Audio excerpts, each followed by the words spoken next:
Sebelum lanjut ke alur ceritanya, mohon bantu Mimin dengan cara like dan subscribe, biar Mimin bisa terus menghibur kalian.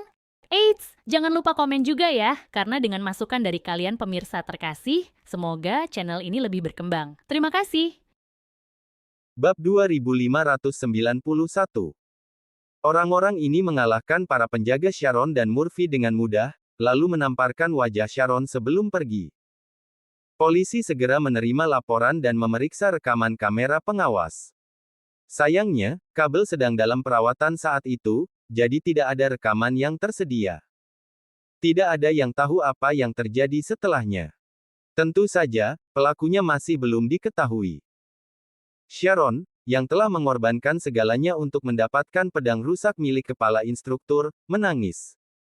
Konon dia sempat memuntahkan darah sebelum pingsan. Dia segera dibawa ke ruang gawat darurat.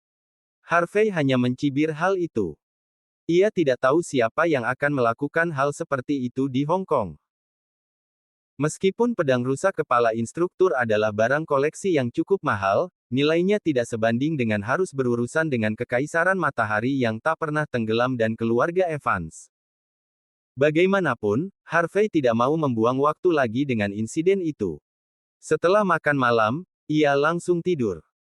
Sementara itu, Toby merasa bahwa Hotel Three Seasons tidak lagi aman karena Harvey telah memprovokasi kuil 5 kebajikan. Jadi ia berusaha sebaik mungkin untuk mengundang Harvey kembali ke villa taman milik keluarga Clark. Harvey pun tidak bisa menolak tawaran itu, jadi ia mengikuti Toby kembali ke villa dan menemukan sebuah kamar di dekat pantai untuk beristirahat.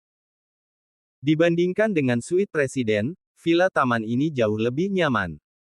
Dengan banyaknya sistem pertahanan di luar, Harvey tidak perlu khawatir tentang apapun lagi. Harvey, Leslie, keluar sekarang juga. Pagi-pagi sekali keesokan harinya, saat Harvey hendak sarapan, terdengar suara gaduh dari luar villa. Terdengar suara klakson mobil dari luar, seolah para pengemudi mengancam akan menerobos masuk. Setelah menyantap beberapa suap sarapan, Harvey keluar ke halaman dengan secangkir teh hitam di tangan. Toby sudah bangun, tapi dia hanya tersenyum ketika melihat Harvey. Ia sama sekali tidak berniat membela Harvey. Setelah melihat apa yang terjadi di luar, Harvey langsung mengerti. Sejumlah besar mobil mewah dengan 3 plat nomor berbeda diparkir di gerbang. Banyak orang barat berdiri di luar, dengan wajah garang. Sharon dan Murphy memimpin mereka. Tidak heran Toby memilih untuk diam. Karena dia adalah orang nomor 1 di Hong Kong, situasinya akan jadi lebih parah jika dia muncul sendirian. Selain itu, Toby sangat yakin bahwa akan jauh lebih mudah bagi Harvey untuk menginjak-injak si bodoh tak tahu malu itu tanpa kehadirannya. Selain Sharon dan Murphy, Leslie dan Edwin juga ada di pintu depan. Jika bukan karena Leslie dan Edwin yang menghalangi jalan, para orang barat yang marah itu pasti sudah menerobos langsung ke villa taman keluarga Clark. Meskipun keduanya berusaha keras, beberapa penjaga keluarga tetap dipukuli.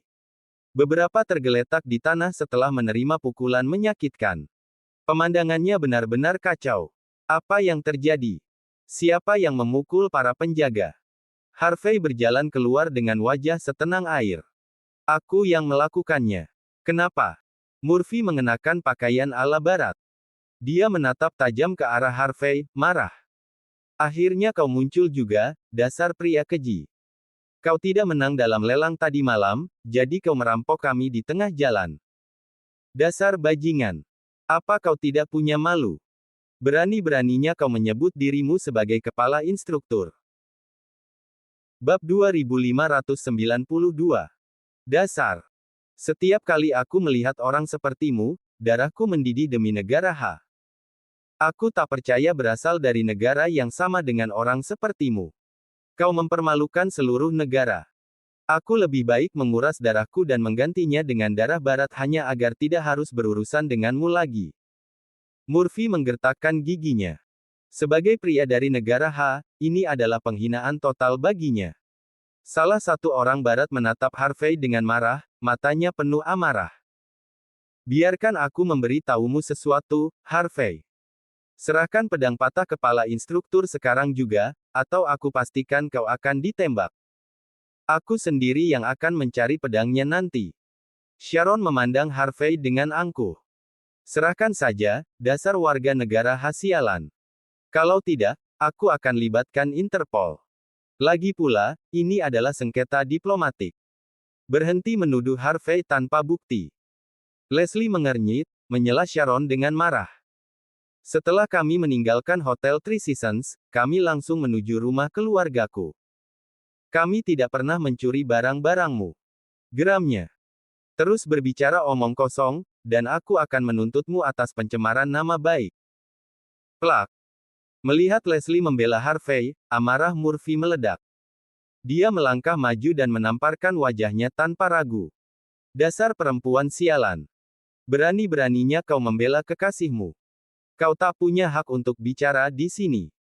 Aku bahkan belum menyelesaikan urusanku dengan keluarga Clark, dan kau masih berani bicara omong kosong di depanku. Kau ingin mati. Leslie secara refleks mencoba melawan, tapi pengawal barat langsung menghentikannya, melukai pergelangan tangannya dalam proses itu. Ketika Harvey melihat bekas tamparan di wajah Leslie, tatapannya yang tadinya acuh berubah tajam dan berbahaya. Jangan coba-coba melewati batas, Murphy. Nona Clark benar. Kalau kalian ingin menuduh Tuan York, setidaknya tunjukkan bukti. Edwin maju pada saat ini. Pewaris Hong Kong dan Las Vegas tentu saling mengenal. Tidak pantas menuduh Tuan York tanpa bukti yang jelas. Geramnya dengan suara dingin. Selain itu, Tuan York punya saksi dan bukti untuk membuktikan dia tidak melakukan apapun padamu. Itu jauh lebih masuk akal. Ada hal lain yang enggan Edwin katakan, Harvey sendiri adalah kepala instruktur. Kenapa dia harus mencuri sampah yang sudah dia buang? Kau mau mati, Edwin? Murphy tertawa sinis. Kau pikir kau hebat hanya karena orang nomor satu di Las Vegas tinggal di rumahmu. Kami tidak butuh keluarga Mendoza untuk memberitahu keluarga Evans cara melakukan sesuatu. Kau tak punya hak. Murphy menunjuk Edwin dengan arogan, dipenuhi amarah. Edwin hendak menyerang untuk membalas, tapi Leslie melambaikan tangannya untuk menghentikannya. Aku akan katakan sekali lagi, Murphy. Tuan York tidak mencuri apapun. Lagi pula, pedang patah itu tidak berarti apa-apa baginya. Itu tidak berarti apa-apa. Sharon tertawa dingin dengan nada mengejek yang tinggi. Kau bilang begitu setelah dia menghabiskan $750 juta hanya untuk menawar melawanku. Dia jelas berniat memberikan pedang itu padaku. Selain itu, Harvey adalah satu-satunya musuhku di sini. Tak ada yang lain. Kalian semua bodoh. Hentikan ocehan kalian. Bab 2593. Ucapkan satu kata lagi, dan aku akan minta Interpol menangkapmu juga. Saat itu, Leslie berusaha sekuat tenaga menahan amarahnya. Dia takut situasi akan semakin memburuk. Jika itu terjadi, Harvey akan dipaksa berhadapan lagi dengan kuil 5 kebajikan. Pada saat yang sama, dia mempertimbangkan hubungan persahabatan antara keluarga Evans dan Clark, dan tidak ingin melihat Harvey menginjak-injak Murphy. Upayanya yang penuh kepedihan untuk mendamaikan, justru dibalas dengan tamparan keras di wajah, serta penghinaan yang keji. Leslie mencibir, hatinya menjadi dingin. Ia tak ingin lagi terlibat dan berhenti berperan sebagai penengah. Sharon mengira dia telah membuat Leslie ketakutan, dan rasa bangganya pun tumbuh. Dia menunjuk ke arah Harvey dan berkata dengan sombong. Apa kau masih seorang pria, Harvey? Apa kau masih punya barang itu di bawah sana? Apa kau tidak bisa bertanggung jawab atas perbuatanmu? Serahkan pedang itu. Berhenti mempermalukan rakyat negara H. Biar ku peringatkan, kalau kau tidak menyerahkannya hari ini, besok aku akan memanggil Interpol. Kalau itu terjadi, kau akan mempermalukan seluruh negara H. Sharon benar-benar bersikeras. Bahkan Tuhan pun tak akan bisa menyelamatkanmu dari Interpol. Sudah ku bilang. Wajah Harvey sedingin es. Bagus. Kalau kalian berdua begitu yakin aku mencuri sampah kalian, aku tak keberatan jika Interpol dipanggil. Kita akan selidiki masalah ini satu persatu, sesuai keinginan kalian. Kita bisa ikuti keinginan kalian. Kalau kalian bisa temukan bukti bahwa aku mencuri dari kalian, aku akan berikan miliaran dan memotong kedua tanganku sebagai ganti rugi. Tapi kalau kalian tidak bisa, maka aku yang akan ambil tangan kalian. Bagaimana? Berani? Kalau kalian terima syaratku, aku akan panggil dia sekarang juga. Harvey mengeluarkan ponselnya dan langsung menelepon nomor internasional tepat di depan mata Sharon dan Murphy. Lalu, dia langsung menyalakan speaker. Bip, bip, bip. Mata Sharon dan Murphy langsung berkedut panik dan keringat dingin mengalir di punggung mereka saat melihat nomor yang Harvey hubungi. Nomor itu tak lain adalah nomor kontak Interpol. Orang-orang barat lainnya pun benar-benar terkejut. Mereka tak menyangka Harvey benar-benar akan menelepon Interpol sendiri. Murphy tiba-tiba merasa terancam. Saat melihat Harvey sendiri yang menelepon dengan penuh percaya diri, rasa percaya diri Murphy pun lenyap. Dia maju dengan marah dan buru-buru mematikan ponsel Harvey sambil tertawa dingin. Kau bodoh. Kenapa aku harus bertaruh denganmu? Kau pikir kau itu siapa? Kau tidak punya hak bertaruh dengan kami. Kami ini orang penting. Sharon juga akhirnya sadar dan ikut tertawa, nada bicaranya tinggi dan angkuh. Aku ini bagian dari keluarga kerajaan Kekaisaran Matahari yang tak pernah terbenam. Kalau aku bilang kau mencuri barangku, berarti kau memang mencurinya. Kau tidak punya hak untuk membantah itu. Harvey menghela napas. Jadi maksudmu, kau tidak mau pakai akal sehat? Tanyanya dingin. Bicara soal akal sehat. Murphy menatapnya jijik. Kau tak pantas bicara soal itu. Dengar. Kalau Nona Pearl bilang kau melakukannya, berarti kau melakukannya. Kalau kau tak bisa mengembalikan pedang itu hari ini, aku akan membunuhmu. Murphy mulai menggerakkan tangannya saat berbicara, dan beberapa pengawal maju dengan sikap mengancam, menegakkan leher seolah menunjukkan kekuatan. Bagus. Kalau kalian tidak mau menggunakan logika, aku pun akan lakukan hal yang sama. Bukan begitu? Tanya Harvey tetap tenang. Kau akan bertindak sendiri. Murphy menatap Harvey dengan sinis. Apa? Kau mau memukul anak buahku sekarang? Dengar. Kalau kau berani menyentuh mereka, aku akan membantai seluruh keluargamu. Plak. Harvey melangkah maju, tidak terganggu oleh ancaman itu, dan menamparkan wajah Murphy dengan keras. Ah! Murphy menjerit kesakitan, terlempar jauh sebelum menabrak 6 pengawal. Pemandangannya sangat mengerikan. Benar-benar pemandangan yang menyedihkan. Meskipun begitu, dia tetap berusaha bangkit. Dia merangkak kembali sambil menutupi wajahnya yang penuh luka, marah. Brengsek. Dasar brengsek. Berani-beraninya kau memukulku. Dengar, kau. Bab 2594. Plak. Harvey mengayunkan tamparan balik ke wajah Murphy, membuatnya terlempar sekali lagi. Sharon, yang berdiri di samping, meledak marah. Brengsek.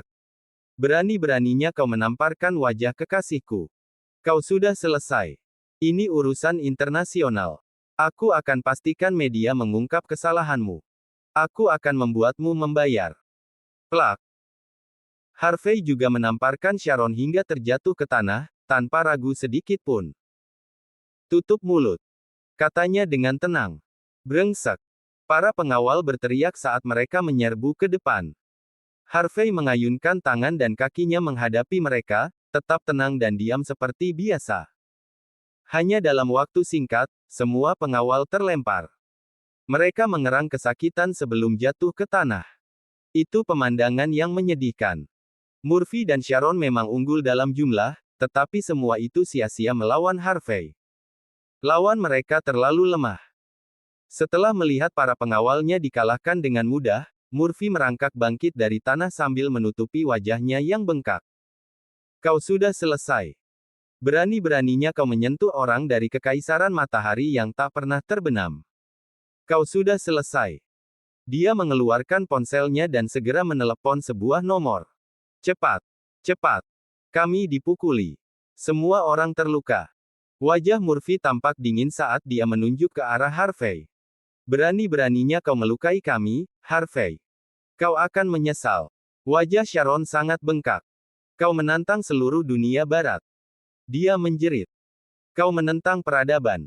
Aku akan tunjukkan akibat dari tindakanmu ini. Kalian semua benar-benar tidak masuk akal.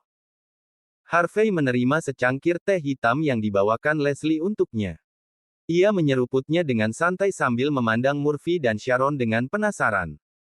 Katakan, kenapa kalian berdua begitu keras kepala? Saat aku mencoba berbicara dengan akal, kalian malah menyerangku. Tapi saat aku membalas dengan cara yang sama, kalian bilang aku yang tidak masuk akal. Apa yang kalian inginkan? Kalian pikir bisa bicara seenaknya? Bisakah kalian berhenti bersikap tak tahu malu? Susah buatku bertindak jika kalian seperti ini. Ekspresi sedih muncul di wajah Harvey. Bab 2595. Harvey berjalan mendekati Murphy dan menamparkan wajahnya sebelum menuangkan seluruh cangkir teh hitam ke kepalanya. Ah! Murphy secara refleks menjerit kesakitan. Saat itu juga, seluruh tubuhnya bergetar hebat. Mereka menggunakan kekerasan saat orang lain mengeluarkan alasan. Mereka mengeluarkan alasan saat orang lain menggunakan kekerasan. Apapun caranya, mereka akan melakukan segalanya untuk menginjak-injak orang lain dan mengambil keuntungan dari situasi.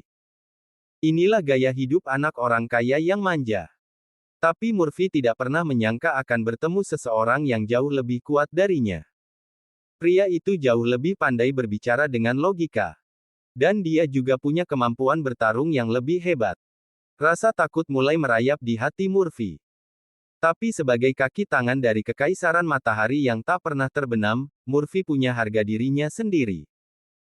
Dia lebih rela diinjak-injak oleh orang barat daripada oleh siapapun dari negara H. Dia rela menjadi pelayan mereka, tapi tidak akan pernah mengakui dirinya sebagai orang dari negara H. Ini kekerasan, Harvey. Ini buktinya. Murphy menggertakkan giginya dan menunjuk ke teh yang tumpah di kepalanya. Kau harus mati, aku bilang. Harvey menatapnya dengan bingung. Itu saja yang harus aku lakukan agar kau menganggapku kejam. Lalu dia menamparkan wajah Murphy lagi dengan punggung tangannya. Plak. Lalu ini apa? Plak. Yang ini juga tidak masalah kan? Plak. Apa? Kau mau aku bertanggung jawab karena menamparkan wajahmu? Plak. Sebagai orang dari negara H, aku tidak peduli kalau kau dengan tidak tahu malunya merendahkan diri di hadapan orang-orang kekaisaran matahari yang tak pernah terbenam. Tapi kalau kau pamer di depanku, berarti kau sudah melakukan kesalahan besar. Plak. Kami, orang-orang dari negara H, telah berjuang selama bertahun-tahun hingga berada di puncak dunia. Tapi kau bukan hanya tidak bangga, malah merasa malu dengan negerimu sendiri. Kalau kau tidak puas, pergi saja. Plak. Darah negeri ini mengalir di tubuhmu saat kau membawa nama bangsa kami, tapi lihat dirimu sekarang, merendahkan akar bangsamu sendiri. Kalau kau sebegitu tertariknya dengan negara lain, maka pergilah dari sini sekarang juga. Aku ingin melihat apakah sampah sepertimu bisa bertahan hidup tanpa perlindungan dari negeri ini. Setelah Harvey selesai berbicara, dia menendang Murphy hingga terpental. Ah! Murphy memegangi perutnya yang terluka, menjerit kesakitan. Mati kau, Harvey. Aku punya kartu hijau dari kekaisaran matahari yang tak pernah terbenam. Kau dan negara H akan menyesal telah memperlakukanku seperti ini. Teriaknya penuh amarah, menolak untuk menyerah. Kekaisaran matahari yang tak pernah terbenam akan membalas perbuatanmu. Bab 2596. Bam! Sebagai tanggapan atas gonggongan Murphy yang tiada henti, Harvey melangkah maju dan menendang Murphy sekali lagi. Darah muncrat dari mulut Murphy dan dia terjatuh ke tanah, gemetar kesakitan, begitu lelah hingga tidak mampu bangkit kembali. Ayo, tunjukkan padaku bagaimana tuanmu akan membuatku membayar. Apa kau berencana menuntutku di pengadilan internasional? Atau kau akan mengkritikku di media? Aku menunggu. Brengsek kau. Kau mati, Harvey. Sharon sangat sedih melihat kondisi Murphy yang begitu menyedihkan. Murphy adalah kekasihku, dan aku adalah bangsawan dari kekaisaran matahari yang tak pernah terbenam. Teriaknya sekuat tenaga. Orang-orang dari kalangan atas Hong Kong dulunya adalah anjing di negaraku. Kalau kau melawanku, berarti kau melawan seluruh kalangan atas. Tunggu saja. Sharon mendidih karena amarah. Dia tidak bisa menerima bahwa pria biasa dari negara H bertindak seperti ini di depannya. Seluruh kalangan atas di sini adalah anjingmu, kau bilang. Sungguh menakutkan. Harvey menunjuk dirinya sendiri dengan ibu jarinya. Panggil satu orang dari mereka ke sini. Lihat apakah kau bisa menakutiku. Kalau satu tidak cukup, panggil beberapa lagi. Panggil semua yang menurutmu bisa menakutiku ke sini. Harvey melangkah maju dan menamparkan Sharon dengan kasar, membuatnya terjatuh ke tanah. Aku menghadapi setidaknya 10 orang seperti mereka setiap bulan. Panggil mereka sekarang juga. Aku akan bereskan mereka sekarang. Jangan buang waktuku. Ah! Sharon gemetar di tanah, menutupi wajahnya yang semakin bengkak. Dia bersumpah akan membunuh Harvey hari itu juga, apapun yang terjadi. Jika tidak, dia akan merasa sangat malu pada dirinya sendiri. Saat Harvey melemparkan ponsel ke arah Sharon, suara mobil berbelok terdengar. Banyak Toyota Prado muncul dari kejauhan dan berhenti rapi di depan taman villa. Beberapa pria berjubah keluar dari mobil, wajah mereka penuh ejekan. Melihat orang-orang ini, ekspresi Edwin dan Leslie sedikit berubah. Mereka mengenali pendatang baru ini. Mereka adalah murid dari cabang Longmen Hong Kong dan Las Vegas. Harvey tentu saja tahu siapa mereka. Ia menyilangkan tangan, menyipitkan mata pada mereka. Seorang pria tua tinggi dan kuat dengan bentuk wajah persegi keluar dari mobil. Ia menyerupai gorila dan mengenakan setelan tunik. Ia tampak bertenaga meskipun sudah tua. Setiap langkahnya penuh kekuatan dan ia memancarkan aura yang mengerikan. Murphy secara refleks mengangkat kepalanya. Pemimpin cabang Johnson. Serunya setelah melihat pria itu, senang. Ekspresi Leslie sedikit berubah sebelum ia berbalik untuk memanggil Toby. Pria yang baru saja tiba itu tidak lain adalah pemimpin cabang Longmen Hong Kong dan Las Vegas, Morgan Johnson. Leslie yakin Harvey tidak akan mampu melawan pria ini. Memang benar, mereka berdua adalah pemimpin cabang Longmen. Tapi, Morgan memiliki latar belakang yang kuat di Hong Kong dan Las Vegas, dengan hampir 80.000 murid di bawah naungannya. Ia jelas memiliki kekuatan yang besar. Bahkan geng Briwood dan geng Nanyang pun tak berani meremehkannya. Karena Morgan cukup tertutup dan jarang muncul di depan umum, tak banyak yang tahu siapa dirinya. Orang-orang yang tahu menyadari bahwa ia memiliki hubungan baik dengan Dewan Tetua. Sejak ia muncul, kemungkinan besar ia akan membantu penegakan hukum Longmen agar mereka bisa mendapatkan kembali kehormatan mereka. Murphy tentu tahu siapa Morgan. Ia tersandung bangun dari tanah, bergegas menyambut Morgan. Pemimpin cabang Johnson. Harvey York terlalu sombong. Dia tidak hanya memukuli aku, tapi juga melukai Nona Pearl. Sharon berdiri dengan ekspresi penuh kebanggaan. Bab 2597. Itu keluargaku yang membuatmu bisa sejauh ini, Morgan. Kamu harus menyelesaikannya untuk kami. Kalau tidak, aku akan melaporkan ini ke Kekaisaran Matahari yang tak pernah terbenam. Sharon lalu menatap Harvey dengan ekspresi dingin. Lalu, apa yang kau tunggu? Berlutut dan minta maaf. Apa kau ingin membuat pemimpin cabang Johnson marah? Namun, Morgan sama sekali mengabaikan mereka. Sebaliknya, ia mengalihkan pandangannya ke Harvey. Saat Edwin dan Leslie gemetar dalam hati, memutar otak untuk menghentikan Morgan, pria itu melangkah maju dan tersenyum sambil mengulurkan tangan dengan ramah. Oh, pemimpin cabang York. Apa kamu pernah memikirkan perasaanku? Kamu tidak pernah mampir ke tempatku, padahal kamu sudah lama tinggal di Hong Kong. Perasaanku. Suara Morgan terdengar seolah-olah ia sedang menanyakan sesuatu pada Harvey. Tapi sebenarnya, ia hanya menyapa Harvey dengan ramah. Namun, kata-kata sederhana itu cukup untuk membungkam seluruh taman villa. Murphy, Sharon, dan yang lainnya langsung membeku. Mereka menatap Harvey dengan kaku, tak percaya. Meski Morgan dikenal bijak, kesombongannya juga sangat terkenal. Bagaimana mungkin dia bersikap begitu hormat kepada pria biasa? Bahkan kepada orang nomor satu di Hong Kong pun dia tak akan memberi salam. Geng Briwood pun tidak menarik perhatiannya. Kalau saja Murphy dan Sharon bukan berasal dari keluarga terpandang, mereka bahkan tak akan punya hak untuk bertemu dengannya. Namun kini, dia justru sangat menghormati Harvey. Edwin dan Leslie juga sama terkejutnya, tidak tahu apa yang sebenarnya sedang terjadi. Harvey menyipitkan mata ke arah Morgan sebelum membalas dengan senyum tenang. Pemimpin cabang Johnson. Ini pertama kalinya kita bertemu bukan? Itu benar, tapi Master Longman sudah memberitahuku tentangmu saat dia terakhir kali datang kemari. Dia bilang Longman harus bersatu melawan musuh asing. Aku setuju dengan pernyataan itu. Harvey menjawab dengan senyum tipis. Sudah lama sejak insiden Dragon Palace. Tapi Morgan baru muncul setelah Harvey melecehkan penegakan hukum Longman. Apa artinya ini? Apakah Morgan datang untuk menjilat Harvey setelah menyadari bahwa Harvey punya kekuatan untuk menekan penegakan hukum Longman? Demi kesopanan, Harvey hanya tersenyum dan menjawab. Kamu benar. Longman harus bersatu melawan musuh kita.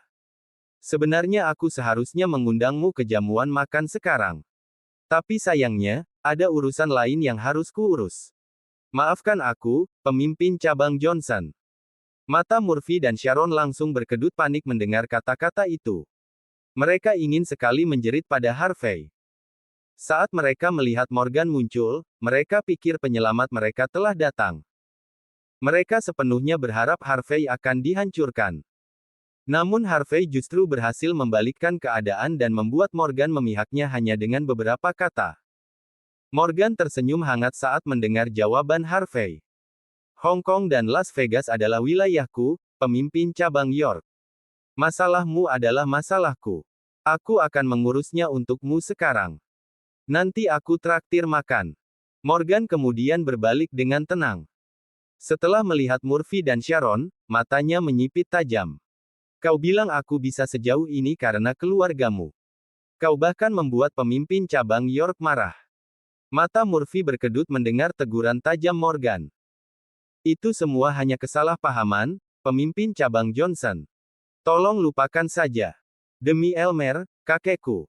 Murphy dipenuhi kebencian. Dia meremehkan orang-orang dari negara H, tapi dia sangat tahu seberapa kuat orang-orang lokal seperti Morgan. Kalau Murphy membuat Morgan marah, dia bisa mati. Bahkan jika dia selamat, dia mungkin akan berakhir lumpuh. Bab 2598. Keluarga Evans bahkan tidak memiliki hak untuk menantang pemimpin cabang Longman di Hong Kong dan Las Vegas. Bahkan jika mereka memiliki hak tersebut, mereka tidak akan melawan pria sekuat itu hanya demi cucu seseorang. Kesalahpahaman, kau bilang. Kalian datang pagi-pagi sekali ke wilayah pemimpin cabang York hanya untuk membuat keributan. Kalian bahkan melukai para pengawal di sini.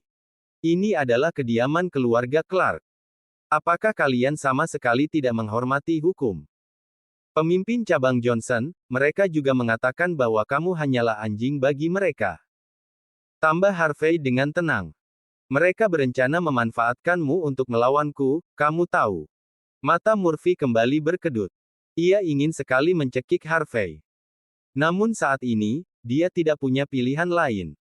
Ini hanya kesalahpahaman, pemimpin cabang Johnson. Kami terburu-buru setelah kehilangan pedang pusaka kepala instruktur. Karena itulah kami berkata seenaknya. Tolong abaikan kami. Kami. Plak. Morgan menamparkan Murphy hingga terjatuh ke tanah, tanpa menunggu Murphy menyelesaikan perkataannya. Lalu, ia menyekat tangannya dengan sapu tangan yang elegan. Usir para penjahat tak tahu hukum ini dari sini. Pastikan untuk mematahkan tangan dan kaki mereka. Morgan tidak peduli dengan permintaan maaf Murphy. Ia tahu bahwa permintaan maaf itu tidak akan berguna bagi orang sekejam Harvey. Lagi pula, Harvey adalah orang yang dihormati oleh penguasa Longman. Morgan bisa merasakan bahwa Harvey sedang diperlakukan sebagai calon pewaris Longman. Jika memang demikian, Morgan tidak keberatan membantu Harvey. Mustahil baginya untuk menentang penegakan hukum Longman.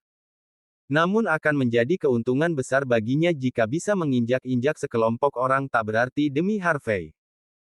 Atas perintah Morgan, beberapa murid Longman yang tinggi dan kekar maju, siap menyeret Murphy pergi. Kamu tidak berhak menyakitinya, Morgan. Sharon berdiri di depan Murphy dan segera menunjukkan kartu pengenalnya. Kalian biadab. Lihat ini. Dia adalah salah satu dari kami. Jika kalian menyentuhnya, berarti kalian juga melawan kerajaan matahari yang tak pernah terbenam. Plak.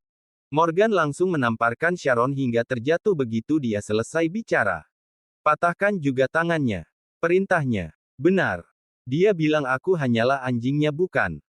Karena mulutnya terlalu besar, potong lidahnya juga. 1 jam kemudian, beberapa ambulans tiba di Villa Taman dan membawa Murphy serta Sharon pergi. Orang-orang ini kemungkinan besar harus dirawat di rumah sakit setidaknya selama setengah tahun. Tak seorang pun tahu kapan mereka akan dipulangkan. Edwin memanggil beberapa orang dari keluarga Clark untuk membersihkan area depan villa. Joanna tiba di lokasi bersama beberapa anggota Dragon Palace untuk melindungi keluarga Clark. Melihat dari ucapannya, jika ada yang bertindak sembarangan, berarti mereka menentang Dragon Palace. Akan ada konsekuensi berat bagi siapapun yang membuat marah Dragon Palace. Setelah urusannya selesai di sana, Harvey tanpa membuang waktu langsung naik ke mobil Morgan untuk pergi makan bersamanya. Karena Morgan bersikap begitu sopan, akan sangat tidak pantas jika Harvey tidak membalas keramahan tersebut. Sementara Harvey menuju jamuan bersama Morgan, sebuah Toyota Alphard yang tidak mencolok perlahan bergerak dari tempat tersembunyi. Di dalam mobil, Caitlin menyipitkan mata ke arah iring-iringan kendaraan di kejauhan dengan ekspresi marah di wajahnya. Rencanamu gagal lagi, Tuan Muda York. Kenapa bajingan itu begitu beruntung? Dia sudah menyinggung begitu banyak orang. Dia bahkan mempermalukan sang putri, tapi dia tetap baik-baik saja. Bahkan Murphy dan orang-orang putri dari kerajaan matahari tak pernah terbenam dihajar. Morgan bahkan tidak menunjukkan sedikit pun rasa hormat pada Murphy. Apa yang sebenarnya terjadi di sini? Apa yang sedang Morgan rencanakan? Bab 2599. Ekspresi Caitlin Parson tampak kesal. Vince York telah mempersiapkan banyak hal untuk kali ini. Tujuannya sederhana, menghancurkan Harvey York sepenuhnya. Dikabarkan bahwa Morgan Johnson segera membawa anak buahnya setelah menerima pesan dari Elmer Evans. Oleh karena itu, Caitlin dan Vince sengaja datang untuk menyaksikan kegembiraan tersebut. Namun, pemandangan yang mereka lihat jauh dari yang mereka bayangkan. Morgan, yang dikenal arogan dan keras kepala, ternyata tidak membela Murphy Evans. Sebaliknya, dia bahkan dengan hormat mengundang Harvey untuk makan bersama. Apa yang sebenarnya terjadi? Caitlin, sudah berapa kali aku memberitahumu untuk tetap tenang setiap kali menghadapi masalah besar? Mengapa kamu begitu cemas? Vince tampak santai, seolah-olah semua sudah berada di bawah kendalinya. Aku mendapat informasi. Saat Tuan Bauer muncul sebelumnya di cabang Dragon Palace, dia telah memihak Harvey, dan Morgan mengetahui hal ini. Morgan adalah orang tua yang licik. Dia tidak akan berpihak dengan mudah. Mengundang Harvey makan kemungkinan besar hanya untuk melihat seberapa kuat dia, dan mencari tahu lebih banyak tentang dirinya. Begitu dia memastikan bahwa Harvey hanya menumpang hidup pada orang lain, aku khawatir betapa hormatnya dia sekarang, betapa hebatnya dia seolah-olah tak terkalahkan. Lagi pula, ada satu hal yang dikatakan Sharon Pearl yang memang benar. Keluarga Johnson memang pernah berjaya di masa lalu dengan bantuan keluarga kerajaan dari Kekaisaran Matahari yang tak pernah terbenam. Jika Morgan menyimpulkan bahwa Harvey bukanlah penerus yang dipilih oleh Tuan Bauer, aku khawatir dia akan menyerang dan membunuh Harvey saat itu juga. Untuk memberikan penjelasan kepada Kekaisaran Matahari yang tak pernah terbenam di satu sisi, dan penegakan hukum Longman di sisi lainnya. Dan akhirnya, dia juga dapat memberikan penjelasan kepada keluarga Evans, keluarga York Hong Kong dan Las Vegas. Ide yang bagus. Vince terdengar sangat yakin. Caitlin menghela napas lega dan berkata pelan. Tuan Muda York, Apakah kamu benar-benar yakin bahwa Harvey bukan penerus pilihan Tuan Bauer? Tentu saja, kata Vince dengan dingin. Longman hanya bisa dimiliki oleh keluarga Bauer, tidak boleh oleh orang lain. Jika Tuan Bauer memilih orang luar sebagai penerusnya, Tuan muda tertua Bauer tidak akan menyetujuinya, bahkan jika seluruh anggota Longman menyetujui. Kalau tidak, untuk apa penegakan hukum Longman datang ke Hong Kong? Apakah mereka benar-benar datang untuk menegakkan keadilan bagi Islander? Mereka datang untuk menghancurkan Harvey. Harvey memang tidak memiliki banyak kemampuan, tetapi ambisinya sangat besar. Ingin menekan orang-orang penegakan hukum Longman di Mordu hanya karena dia menjabat sebagai ketua cabang Longman. Apakah dia benar-benar mengira dirinya sudah menjadi orang penting? Sayangnya, segalanya bisa berbalik menyerangnya. Dengan sikap seperti itu, hanya akan membuat Tuan muda tertua Bauer yang angkuh turun tangan dan menginjaknya hingga mati. Vince sendiri tak percaya saat mengucapkan hal tersebut. Menurut informasi yang ia miliki, Harvey jelas bukan orang yang takut mati. Bukan hanya telah menyinggung salah satu dari 4 Tuan muda Wolsing, Hector Thompson di Mordu, dia bahkan telah menyinggung Tuan muda tertua Bauer. Dan kini, Harvey bahkan menyinggung Vince York saat tiba di Hong Kong dan Las Vegas. Di setiap langkahnya, Harvey seolah menggali kuburannya sendiri. Pada akhirnya, dia mungkin bahkan tidak tahu bagaimana dirinya akan mati. Caitlin merasa menyesal setelah mendengar hal itu dan berkata, "Aku mengerti. Dalam hal ini, Harvey memang berasal dari kalangan bawah." Bab 2600. Bahkan setelah bergabung dengan lingkaran kita, dia masih tidak mengerti apa itu keagungan. Apakah dia benar-benar berpikir bahwa dengan sedikit kemampuan saja dia bisa berbuat sesuka hati? Dia tidak tahu bahwa dunia ini sangatlah luas. Caitlin Parson meratap berulang kali, tampaknya tidak menyangka bahwa sosok dari kalangan bawah yang baru bangkit ini akan ketakutan hingga mati. Tidakkah dia tahu bahwa bahkan generasi kedua dan ketiga pun kadang-kadang harus bersikap baik dalam lingkaran ini? Bersikap arogan dan tidak menunjukkan rasa hormat bisa saja menyinggung orang-orang yang tidak seharusnya, dan akan berakhir buruk. Saat ia meratap, ponselnya tiba-tiba bergetar hebat. Ia melirik ke arah ponsel dan segera menjawab panggilan tersebut. Raut wajahnya pun menunjukkan keterkejutan. Orang tua itu, Morgan Johnson, ternyata tidak menyambut Harvey York secara langsung. Sebaliknya, setelah membawa Harvey ke Emerald House, dia mencari alasan untuk pergi. Dia bahkan membiarkan Irene Johnson menemaninya. Dia berniat menjual cucunya. Apakah Morgan mencoba menjalin hubungan baik dengan Harvey? Caitlin terlihat cemas saat mengatakannya. Jika Morgan memiliki hubungan dengan Harvey, maka kekuatan Harvey di Hong Kong dan Las Vegas akan semakin besar. Ini tentu bukan hal baik bagi Vince York. Irene Johnson. Setelah beberapa saat, Vince menyipitkan mata dan berkata dengan datar. Kalau Morgan memang memiliki niat seperti itu, kita harus memberinya pelajaran dan membuatnya sadar bahwa tidak mudah untuk melepaskan diri dari pihakku. Bagaimanapun, Hong Kong dan Las Vegas adalah wilayah keluarga York. Hong Kong dan Las Vegas. Tidak ada seorang pun yang boleh bertindak semena-mena di wilayah ini. Termasuk Harvey. Harvey duduk di kursi utama di Emerald House, Hong Kong, dengan ekspresi tak berdaya. Seorang gadis duduk di seberangnya, tampak berusia sekitar 20-an, tersenyum. Namun tubuhnya ramping dan wajahnya cantik. Adapun Morgan, ia memiliki urusan mendesak yang harus diselesaikan, sehingga ia pergi tak lama setelah duduk. Kini hanya Harvey dan Irene yang tersisa, saling menatap satu sama lain. Ini adalah kencan buta. Harvey langsung memahami maksud Morgan setelah melihat gadis di depannya memandangnya dengan tatapan aneh. Ia ingin mengenalkan cucu kesayangannya kepadanya. Harvey merasa agak tak berdaya saat itu. Ia tidak masalah menghadiri jamuan makan, namun ia tetap tidak menyukai pengaturan mendadak seperti ini. Irene berdiri setelah melihat ekspresi aneh Harvey.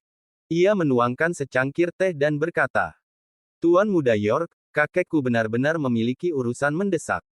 Aku harap kamu tidak menyalahkannya." Hari ini aku yang akan menjamu dirimu. Silakan pesan apapun yang kamu inginkan di Emerald House. Aku yang akan membayarnya. Harvey tersenyum dan berkata, aku tidak tahu makanan favorit di sini. Silakan kamu saja yang memesankan, Nona Johnson. Irene berpikir sejenak dan berkata, kalau hanya kita berdua saja, rasanya akan membosankan. Bagaimana kalau aku mengundang beberapa teman untuk menemanimu? Aku akan mewakili kehormatan dari kakekku. Harvey tidak menolak usulan tersebut, malah mengangguk. Segera, Irene menghubungi beberapa teman dekat dan juga beberapa teman pria. Ketika teman-temannya mengetahui bahwa Harvey dan Irene sedang dalam kencan buta, mereka langsung mulai berbincang, tampak sangat penasaran dengan Harvey. Hal ini karena Irene bagaikan seorang putri dalam lingkaran kecil mereka, dan semua pria mengaguminya.